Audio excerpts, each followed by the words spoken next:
Well, the Tea Party movement turned 1 year old this weekend. Sarah Palin celebrated by suggesting they take over the Republican Party. Seriously. Let's just get in there and take over one of the parties. I vote take over the Republican Party, Tea Partiers, and get them to see the light. They are seeing the light clearer and clearer every day, but get them to understand what it is that built this country. Get back to the foundation of America. She's inspiring. You know, if she really is in their corner, maybe she should give back the $100,000 she charged them to speak. Just a thought.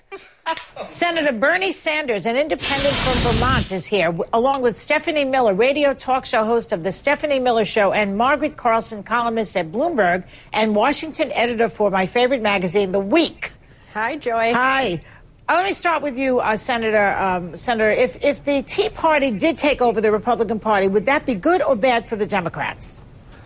Well, as an independent, my observation is that it would be extraordinarily good for the Democrats.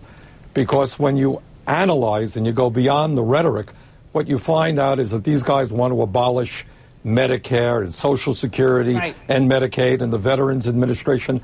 There really is not a whole lot of policy substance to what they're saying. When the American people learn that behind the anger, there's not a whole lot to be said, I think it works to the Democrats' advantage. Well, you know, it was interesting that Dorothy Rabinowitz of the Wall Street Journal wrote this week, I quote her, she said that the Tea Party is a group of, quote, conspiracy theorists, anti-government zealots, 9/11 truthers, and assorted other cadres of the obsessed and deranged. Now, do the Dems even have to take on the Tea Party when their own side is attacking them like this? Oh, I think it's an excellent idea for them to take over the Republican Party. I hope they bring those goofy hats with the little tea bags that hang in their eyes, because they don't look crazy at all, Joy. Well, I don't know. Do you think they're going to crash and burn by themselves? I think so, because let's face it, Joy, not all of them. A lot of them are there because, there's a black guy in the White House. You think so? There is obviously a racist element to this. I mean, look, what are these birthers, please? Let's see the birth certificate. It's like, oh, my God. Bernie, do you think that there's racism in the Tea Party? Well, the answer is, I'm sure there is some. But on the other hand, let's be very clear.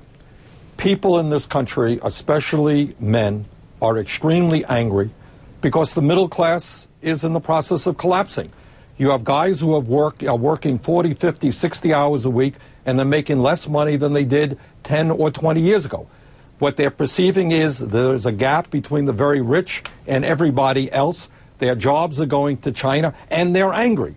And what has happened is, to a significant degree, corporate interests have taken that justifiable anger and turned it into a movement which I think is not capable of even beginning to address the real problems that we have in rebuilding the middle class. But don't underestimate the legitimate anger that is out there with the collapse of the middle class. Right. I don't underestimate it. Margaret, let me ask you something about, do you think there's a lot of violent rhetoric coming out of the right? I mean, Tim Pawlenty, for example, he said that they should take a 9-iron and smash big government like Elin Woods did.